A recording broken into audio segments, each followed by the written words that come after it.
हम सभी ने सुना है कि भगवान इंसानों का भला चाहते हैं, लेकिन क्या हो अगर भगवान ही इंसान के दुश्मन बन जाए, फिर इंसान मदद के लिए किसके पास जाएंगे। ये कहानी कुछ ऐसी ही है जिसके अंदर हम भगवान में आ गए अहंकार को देखेंगे, जो कि इंसानों का सिर्फ एक खिलौने की तरह इस्तेमाल कर रहे थे। तो चलिए बिना देरी किए इस कहानी को शुरू करते हैं। मूवी की शुरुआत में हमें एक मछुआरे को दिखाया जाता है जिसे समंदर में एक चेस्ट मिलती है। जैसे ही उसने उस चेस्ट को खोला, उसके अंदर एक मरी हुई औरत और एक बच्चा था। वो आदमी उस बच्चे को निकालकर अपने पास रखने का फैसला करता है। इसके बाद हमें वही बच्चा पर्सिस को दिखाया जाता है, जो कि अभी काफी बड़ा हो गया है। वो काफी उदास होता है क्योंकि उसको पता था कि जिसके साथ भी वो रह रहा है वो उसके असली माँ बाप नहीं है और उनके अभी एक बच्चा भी होने वाला है। उसे डर था कि कहीं इस बच्चे के आने से उसके माँ बाप उसे प्यार करना बंद कर देंगे, लेकिन उसके पिता कहते हैं कि इस बच्चे के आने के बाद भी हम तुम्हें उतना ही प्यार करेंगे जितना हम तुम्हें आज करते हैं। इसके बाद हमें सीधा 12 साल आगे का सीन दिखाया जाता है, जहाँ पर पर्सिस अब जवान हो चुका है और वो भी अपने पिता की तरह मछुआरा है। एक दिन वो मछली पकड़ते वक्त आर्गस के सिपाहियों को देखता है, जो कि गॉड ज्यूस की बनी हुई एक बहुत ही विशालकाय मूर्ति को पानी में गिरा देते हैं। दरअसल आर्गस का राजा ऐसा करके गॉड को चुनौती दे रहा था। उस मूर्ति के पानी में गिरते ही समंदर में हलचल होने लगती है और थोड़ी ही देर में उसके अंदर से कुछ उड़ने वाले जीव बाहर आ गए, जो कि एक एक करके उन सिपाहियों को मारना शुरू कर देते हैं। उन सभी को मारने के बाद वो जीव एक जगह पर इकट्ठा हो गए और वो कोई और नहीं बल्कि काली दुनिया का देवता हेडस था। वो पर्सिस की कश्ती पर हमला कर देता है, जिससे कि उनकी कश्ती पानी में डूबने लगी। उसके अंदर पर्सिस का सारा परिवार भी था। वो उन्हें बचाने की बहुत कोशिश करता है, लेकिन किसी को भी बचा नहीं पाता और वापस पानी के ऊपर आ जाता है। ऊपर देवताओं की सभा में स्वर्ग के देवता को ये देखकर बहुत ही ज्यादा गुस्सा आ जाता है, क्योंकि उसने ही इंसानों को बनाया, उन्हें प्यार किया और आज वो उसी के साथ गद्दारी कर रहे हैं। तभी वहाँ पर हेड्स भी आ जाता है। वो ज़्यूस से कहता है कि अभी इंसानों को सबक दिखाना होगा, क्योंकि उन्हीं की दुआओं की वजह से देवता अमर बने हैं। इसलिए अब मुझे उन्हें सबक सिखाने के लिए इजाजत दीजिए। मैं उनके साथ कुछ ऐसा करूंगा जिसके बाद वो फिर से आपके लिए दुआ करने लगेंगे। ये सुनकर ज़्यूस भी उसे नीचे जाकर कुछ भी करने की इजाजत दे देता है। नीचे आर्गस के कुछ सिपाही समंदर से आर्गस में ले आते हैं। फिर वो उसे राजा की सभा में ले गए, जहाँ पर वो सभी देवताओं को हराने का जश्न मना रहे थे। तभी वहाँ पर हम आर्गस की राजकुमारी को देखते हैं, जो कि पर्सिस को कुछ पीने के लिए ला कर देती है। थोड़ी ही देर बाद वहाँ पर हेड्स भी आ जाता है और सिपाहियों को अपनी शक्तियों का इस्तेमाल करके मारने लगा। वो आर्गस की रानी की सुंदरता भी छीन लेता है, क्योंकि उसने देवताओं की बहुत बेइज्जती की थी। तभी पर्सिस भी उसे मारने के लिए एक तलवार उठाता है, लेकिन एक औरत आकर उसे ऐसा करने से रोक लेती है। वो कहती है कि अभी सही वक्त नहीं है। वहाँ से जाते वक्त हेड्स सभी इंसानों को चेतावनी देता है कि आज से 10 दिन बाद जब सूरज को ग्रहण लगेगा, उसी दिन मैं मेरे सबसे खतरनाक दानव क्रैकन को तुम्हें खत्म करने के लिए भेजूंगा, और अगर तुम्हें उससे बचना है तो तुम्हें आर्गस की राजकुमारी की बलि देनी होगी। वो जाते जाते पर्सिस को ये भी बता देता है कि उसके पिता ज़्यूस हैं। इसके बाद पर्सिस को ड्रैको नाम का आदमी मारने लगता है, क्योंकि वो एक देव मानव है। लेकिन तभी वहाँ पर राजा आकर उसे रोक लेता है। वो पर्सिस से मदद मांगता है कि वो कैसे न कैसे करके हमें बचा ले, लेकिन पर्सिस कहता है कि मैं तो बस एक मछुआरे का बेटा हूँ, इसलिए आपको नहीं बचा सकता। इसके बाद उसे वहाँ की जेल में डाल दिया जाता है। थोड़ी ही देर बाद उस जेल में लो नाम की एक औरत भी आ जाती है, जिसे एक देवता से श्राप मिला था। इस वजह से वो कभी मर नहीं सकती है। वो पर्सिस को बताती है कि तुम सच में ज़्यूस के बेटे हो। एक बार राजा एक्रीसियस ने पहली बार देवताओं के साथ जंग की शुरुआत की थी। उसे सबक सिखाने के लिए वो एक्रीसियस का भेष बदलकर रात में उसकी पत्नी के साथ सो गया,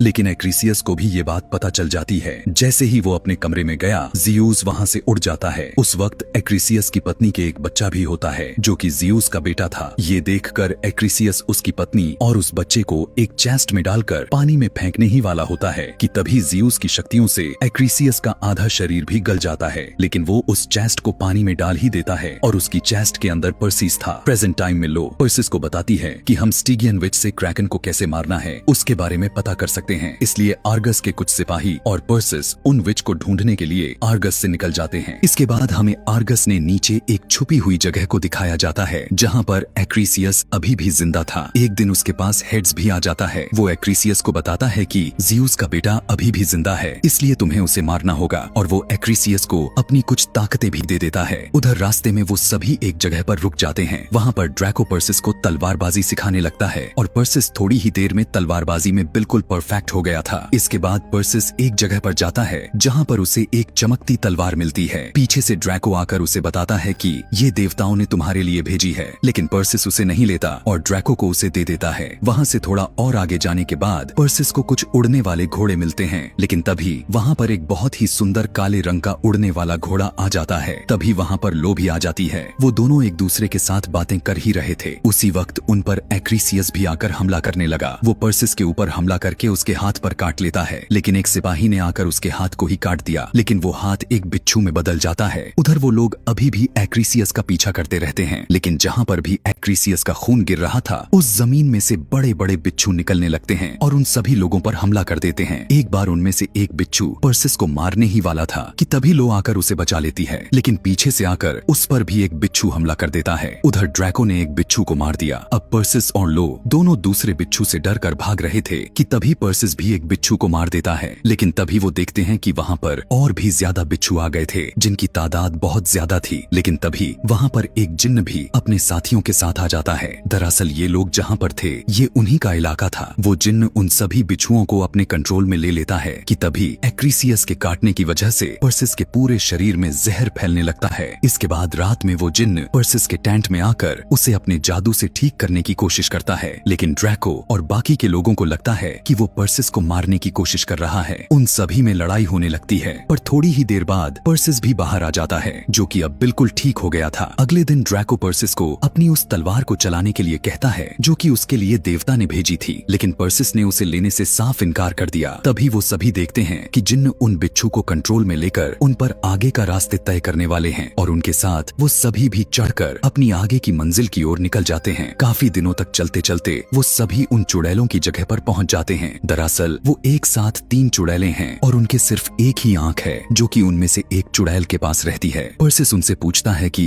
आखिर हम क्रैकन को कैसे खत्म कर सकते हैं, जिस पर वो कहती है कि क्रैकन को कोई भी हथियार खत्म नहीं कर सकता और वो चुड़ैल वहाँ पर आए सभी पर हमला कर देती है। पर इसी हमले के बीच में पर्सिस उनकी आंख को चुरा लेता है। वो उन्हें धमकी देता है कि अगर तुमने हमें कोई भी रास्ता नहीं बताया तो मैं ये आंख नीचे फेंक दूंगा। ये देखकर वो बता ही देती है कि तुम क्रैकन को मेडुसा की मदद से मार सकते हो, क्योंकि मेडुसा जिसे भी देखती है वो पत्थर का बनकर मारा जाता है और वो तुम्हें काली दुनिया की नदी के किनारे पर मिलेगी। इतनी जानकारी लेने के बाद पर्सिस उन्हें उनकी आंख वापस लौटा देता है, लेकिन जाते वक्त वो चुड़ैल पर्सिस को बताती है कि तुम मरने वाले हो। ये भविष्यवाणी हो चुकी है। वहाँ से निकलने के बाद बिच्छू भी पर्सिस के साथियों को छोड़कर चले जाते हैं, क्योंकि उन्हें भी लग रहा था कि पर्सिस मरने वाला है। तभी पर्सिस को उसके पिता ज़ियूस मिलने के लिए आता है। वो पर्सिस से कहता है कि तुम वहाँ पर मत जाओ, क्योंकि वहाँ पर तुम्हारी जान को खतरा है। दरअसल वो पर्सिस को स्वर्ग में ले जाकर उसे वहाँ का राजा बनाना चाहता था, लेकिन पर्सिस वहाँ पर जाने से साफ इनकार कर देता है। वो कहता है कि मैं एक आम इंसान हूँ और हमेशा आम इंसानों की ही तरह जिंदगी जीना चाहता हूँ। पर्सिस इतना कहने के बाद वहाँ से जा ही रहा था कि तभी ज़ियूस उसे एक सोने का सिक्का देते हुए कहता है कि ये आगे तुम्हारे काम आएगा, और इतना कहने के बाद वो वहाँ से चला जाता है। इसके बाद वो सभी वहाँ से निकल ही रहे थे कि तभी उनके साथ वाले 2 शिकारी बीच रास्ते में ही उनका साथ छोड़ देते हैं, लेकिन सरदार जिन्न अभी भी उसके साथ था। इसके बाद वो फिर से अपने सफर पर निकल जाते हैं। कुछ दिन और चलने के बाद वो सभी उस काली दुनिया की नदी के पास पहुँच गए। तभी जिन्न पर्सिस के हाथ से वो सिक्का लेकर उस सिक्के को नदी में डाल देता है और तभी नदी से एक जहाज बाहर आती है, जो कि उन्हें मेडुसा के पास लेकर जाएगी। सभी लोग उसमें चढ़ जाते हैं। रास्ते में जाते वक्त लो पर्सिस को जहाज के नीचे ले जाती है और उसे मेडुसा से बचने के कुछ तरीके सिखाने लगती है। पर इसी वक्त वो एक दूसरे के काफी करीब भी आ गए थे। थोड़ी ही देर बाद वो सभी मेडुसा के इलाके के काफी करीब पहुंच जाते हैं। उस जहाज से उतरने के बाद वो सभी एक गुफा में चले गए जहाँ पर मेडुसा रहती है, और उनके अंदर आते ही उसने उन सभी लोगों को हमला करना शुरू कर दिया। वो अपने तीर से ड्रैको को जख्मी कर देती है। इसके बाद मेडुसा ने उन्हीं के 2 लोगों को मूर्ति में बदलकर मार दिया। अपने लोगों को मरा हुआ देखकर पर्सिस को और भी ज्यादा गुस्सा आ जाता है। अब मेडुसा भी पर्सिस और जिन्न को देख लेती है और उन पर अपने तीर छोड़कर हमला करने लगी, लेकिन पर्सिस उसे डिस्ट्रैक्ट करने के लिए उसे अपने साथ दूसरी तरफ ले जाने लगता है और मेडुसा भी उसे पकड़ने के लिए तेजी से उसका पीछा करने लगती है। तभी पर्सिस को बचाने के लिए जिन्न भी आ गया, पर मेडुसा ने उसे भी पकड़ लिया। वो उसे मूर्ति बनाने की बहुत कोशिश करती है, लेकिन उस पर मेडुसा के किसी भी जादू का असर नहीं होता। लेकिन तभी जिन्न खुद की शक्तियों से खुद को ब्लास्ट करके मेडुसा को घायल कर देता है। तभी ऊपर से ड्रैको आकर एक चट्टान को तोड़कर मेडुसा की पूंछ के अंदर घुसा देता है, जिसके दर्द की वजह से वो तड़पने लगती है। लेकिन उसने ड्रैको को भी पत्थर बना दिया था। अपने सभी लोगों को ऐसे मरता हुआ देखकर पर्सिस को बहुत ही ज्यादा गुस्सा आ जाता है और उसने अपनी तलवार से मेडुसा का गला काट दिया। उसका बाकी का बचा हुआ शरीर गर्म लावा में गिरकर राख हो जाता है। इसके बाद पर्सिस मेडुसा के सर को लेकर बाहर आ गया, जहाँ पर लो उसका इंतजार कर रही थी। लेकिन तभी पीछे से एक्रीसियस ने आकर लो के अंदर अपनी तलवार घुसा देता है। अपने प्यार को ऐसे मरता हुआ देखकर पर्सिस को और भी ज्यादा गुस्सा आ जाता है। वो एक्रीसियस के साथ लड़ने लगता है, लेकिन उसकी पुरानी तलवार एक्रीसियस के तलवार की मार को सहन नहीं कर पाती और टूट जाती है। लेकिन तभी पर्सिस अपनी उस तलवार को उठा लेता है जो कि उसके लिए ज़्यूस ने भेजी थी। उस तलवार की मदद से पर्सिस एक्रीसियस पर भारी पड़ने लगा था और वो अपनी तलवार उसके शरीर के आर पार कर देता है। इसी के साथ एक्रीसियस का श्राप भी टूट जाता है। मरते वक्त वो पर्सिस से कहता है कि तुम बाकी के देवताओं जैसे मत बनना। इसके बाद पर्सिस जल्दी से लो के पास आ जाता है, जो उसे जल्दी से वहाँ से जाने के लिए कहती है, क्योंकि सूर्य ग्रहण कुछ ही देर में लगने वाला था और वो वहाँ से गायब हो जाती है। फिर पर्सिस को वहाँ से आर्गस ले जाने के लिए ज़्यूस का भेजा हुआ घोड़ा भी आ जाता है। दूसरी तरफ ऊपर हेड्स अपने भाई ज़्यूस से